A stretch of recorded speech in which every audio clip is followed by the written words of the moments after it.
Okay, so this is how you get your money fixed. Number one, never spend it until you get it.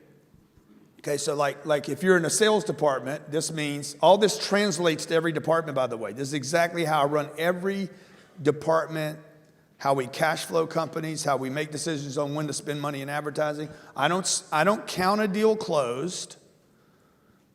I don't count money in until the money's in. Right? So until you could sign the deal and these guys are going to split a suite, I'm like, that shit ain't happened yet. When you guys give me a credit card and it goes through, I'm suspect of yours, sir. Okay. Once it goes through and the money hits my account, then I can spend that money. Everybody agree with that? Okay, I don't spend tomorrow's money.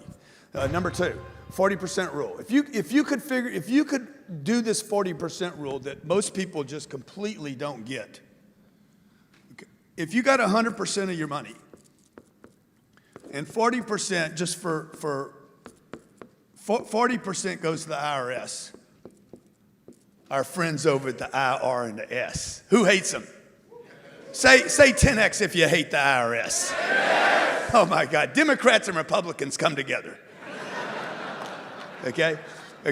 40%, man, if you'll pay them 40%, you should at least pay you 40%. Everybody agree? You figured out, everybody in the room's figured out how to pay these people. They don't trust you. That's why they take it out of the check before you can get the check. The law says, I have to withhold from you. They don't trust you, man. You work for me. I have to withhold from you before you get your money. So they get their piece first. That is a good financial decision. I pay them, good. You got to pay Caesar. That's what Jesus said, pay him. Okay, and then what? Then you pay you, okay? And then you live on this. And this is where it becomes difficult. You live on the 20. And you do not change your standard of living until the 20 changes. So I don't rent the Lamborghini. Where's Cody at? Who came up in a Lamborghini the other day at my place? Where's T? Dude, that's stupid, man. Like, what are you doing? What are you doing, man? What are you doing? Okay, like it's no big deal. It's just $1,700. But you know what it says to me? Hey, I'm not disciplined with my money. I'm just saying. Like, you got to be disciplined with money. If you cheat on your money, it will cheat on you. You ignore your money, it will ignore you. If you don't take care of it, it won't take care of you. How many believe this? Okay, rich people, as much as you might not like them, yeah, their kids got drug problems, their marriage is falling apart, but people that accumulate a lot of money paid attention to the money. At least they did that part. Unfortunately, they didn't figure out the marriage, they didn't figure out the kids, but that's got nothing to do with money. That's because they didn't take the time to figure out the other games too. So look, this is the game right here. I did not change my level of living until this number changed. I've always paid the IRS. I've been audited 4 times. They can't get anything from me. 4 times. I think they got $1,500 from me on one of the audits. They'll always get something. I mean, you just throw them something. Here. Fetch. Okay? Because they got to have something. The guy's got to go back and say, look what I got. I mean, you wasted your time. 3 of them, they got nothing. Okay? And so like, this is what I'm living on. This is how I make my decisions. In the business, this is what I'm doing. I'm like, okay, 40%, if this is a business, 40% goes to the biz, to advertising, to marketing. Spend it all. Okay? I don't, if I got 3 employees and I got a business that the money's coming in, it's just running to me, okay? I'm not keeping that for me to live on. I'm keeping that for the business to live on. Feed the business, feed the beast. How many of you read the book, Be Obsessed or Be Average? It says, feed the beast. That's the beast. Feed the beast, feed the advertising, feed the marketing, okay? And what happens is you end up broke. You can't live down here. So what do you have to do? If you can't live on this, what do you have to do? You got to either lower your standard of living, control your standard of living, or you got to increase that 100%. So, yeah. So you're not out buying Richard Mille watches and Rollses and Jets and blah, blah, blah. And Gucci belts. And belts you can't even, you got YL on your belt. That ain't your initials. What are you doing, man? Right? And you're not faking me out. It's not like you're going to fake, it's not like you're tricking somebody with your Gucci shoes. No, everybody it's not going to get you a meeting. Everybody agree with that? It's just not going to get you anything. Oh, man, you look really good. Yeah, so what? What you got to say? What's your product? What's your offer? How's it solve my problem? That's all I really care about at the end of the day. Okay, number 3. If you can't write it off, this is just a great principle. If you can't write it off, don't buy it. So these are screens. They're little filters, right?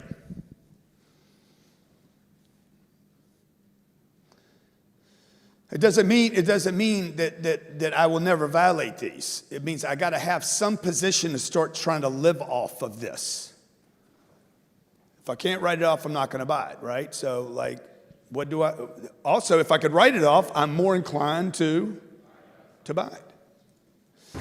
Number 4, rent and lease, don't own. You don't need to own any of this stuff. Just use it.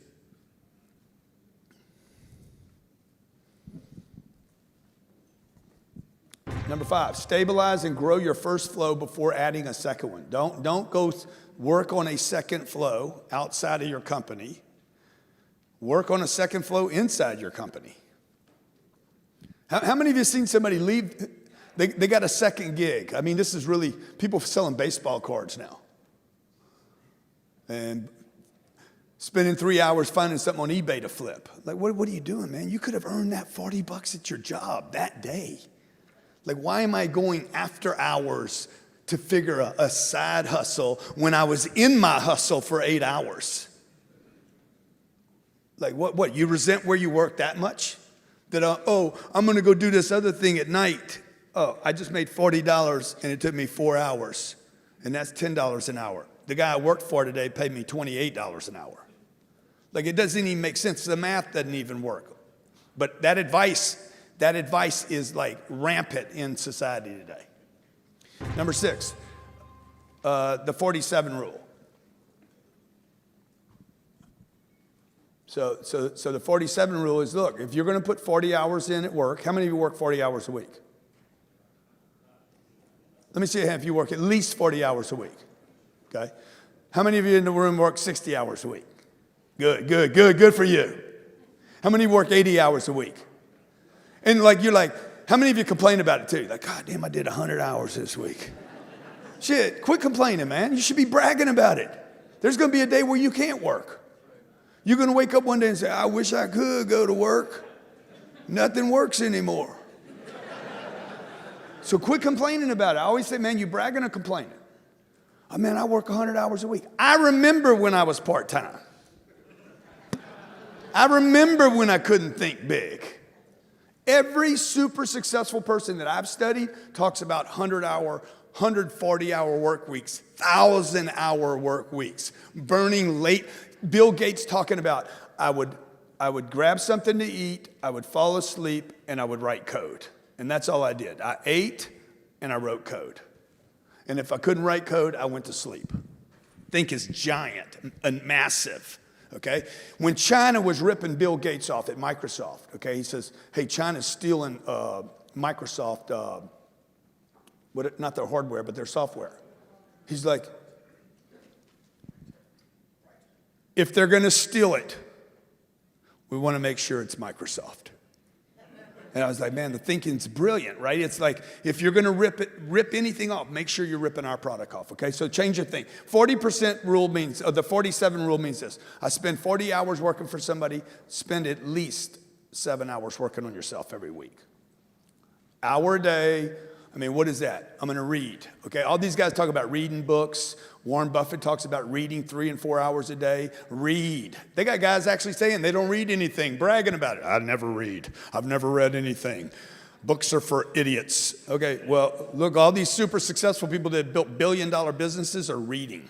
And they got smart people around them, okay? And if you don't like reading, who doesn't like reading in a room? Yeah, well, good. So what? Billy Boy reads. Okay, you got to read, folks. You got to read. It doesn't matter if you want to do it or not. I don't like to work out either. So what? Sometimes I don't like my kids. How many of you got kids? How many? Sometimes you're like, jump, get off the balcony. Okay, number 7, stay broke. Stay broke. Y'all got to stay broke, man. Cash is garbage. You don't need money. You don't need cash. Cash is trash. Your mommy and daddy didn't know this. Cash is garbage. It is trash. Take it out. Use it. It is worthless until it is put to work. Okay? Listen to me. Money is worthless until it is put to work. Money is useless until it is used. It's a piece of paper. Okay? It's got God on it. Look how they tricked us. Let's put God on there, man. Okay, we'll put Ben Franklin. It wasn't God's idea to have his name on a piece of paper. Everybody agree with that? That's a pitch. Come on, man. Put Ben Franklin on this. Right? He's the president. Okay? Like he ain't my president. He dead. And then we act like it's sacred, and I got to keep it and protect it, and now it's mine. This is what Brandon was doing this morning. We're talking about currency. If you look up the word, it comes from current. Current flows. It has to be in circulation, right? It's plentiful. It's a piece of paper. It's only valuable when I take it out of my pocket, get it out of the system, and put it to work. If I give it to the bank, if I call up Wells Fargo today and say, here's $100, what are they going to do with it? They're going to convert it. Instantly convert it into digits, and then they will send it out 9 times. Almost 10x. Never lose money. Number 8, never lose money. Okay, now if I leave this $100 right here on this table, on this podium, is there a chance I'm gonna lose that money? If I go buy a piece of marketing, if I say, hey Frank, go buy me an ad on Facebook. Or, hey, ad, take a YouTube video that we did. We already got a bunch of impressions on this YouTube video. Put $100 behind that YouTube video, and let's see if we can get a couple more people to see it. Which would be more valuable? I leave this right here. How many believe if I leave this here all weekend, somebody at Turnberry will take it? Jeff? Huh? Shit, Jeff will take it. He runs the place. The Sofers will take it. The son will take it. I steal everything. This is my hotel. My daddy taught me right. Okay? Never lose money. And if you're sitting around with cash in your wall, if you're sitting around with cash, you're gonna lose the money. If you leave your money in the bank, you're losing money. Everybody agree? Okay, you're going to negative rates. We will go to negative rates in America. We will go to negative rates. Germany's negative rates right now. Japan's been negative for, 3 or 4 or 5 years. We will go negative in this country. Right now, you're earning 0.0012 at the bank. You're earning 1/8 of 1%. So compound interest in the 70s, compound interest was a real thing. That does not exist today at 0.0012. You can't compound a fraction of a 1% and expect anything to happen. Okay, cash flow is what you want. You don't want cash, you want cash flow. How many investors here? How many of you invested with me? Let me see hands again. Okay, good. Did you get a check this month? Every month, 17th of the month, bang, he gets his check. What did I pay you this month? $3,300. $3,300. We just did $1 million with you. Yeah, give him a big hand. This is the kind of guy you want to know right here. Now, Dr. Carl and I belong to the same church, and he injects stem cells in I got some knee problems, and so twice a year I go to Dallas, and he gives me an injection, and he says it works, and I cross my fingers and hopes it works. You know, he's like, how's it working, Grant? I said, I don't know. I think it's working. I want it to work. Okay. Number 10, never quit until you achieve your goals. Your financial goals. Never give up on your financial goals until you achieve your financial goals. There's people in this room, folks, that are going to be worth billions of dollars. There's a billionaire in this room right now. I'll guarantee you. Could be 2 or 3 of them. Billionaires in the making right here. Okay? Question is, who's it going to be? Now, if somebody in this room, how many believe this? If somebody in this room made a decision, I'm going to put together $1 billion. How many believe that's possible? Everybody in the room believes it's possible. You might not think it's possible for you, but you know it's possible. Which means what? The money's available. Would you do good things with that $1 billion? Okay, you know that about yourself. You don't know about the guy sitting next to you. You know that about yourself. So you know somebody could do it, and you know if you did it, you'd do good things with it, right? So go do it, man, because the money's out there. There's plenty of it. And I grew up with a little 4 foot 11 Italian lady that knew nothing about money. She just knew, hold on, clip coupons, save your money. How many were brought up like that? Penny saved is? Penny earned. Save for a? See, you were brought up the same way I was. Eat all your food. If you don't eat it all, save it, put it in the refrigerator, right? Some of you got food in your refrigerator right now, 3 and 4, 5 days old. You have no intention of eating it. Some of you got like an eighth of a bagel left from 5 days ago. Right now you're like, oh, it's in there right now. You got ice cream in your freezer that's like 6 months old. It's expired twice. It's got that much frost on it. But you got 1 bite left. I know it's still good. You tell your kids this too. You pass on the same bullshit to your kids. Eat all your food, eat all your food, eat all your food. And then you wonder why we got obesity problems in America. We live in a country that's rich, and the people have scarcity in their minds.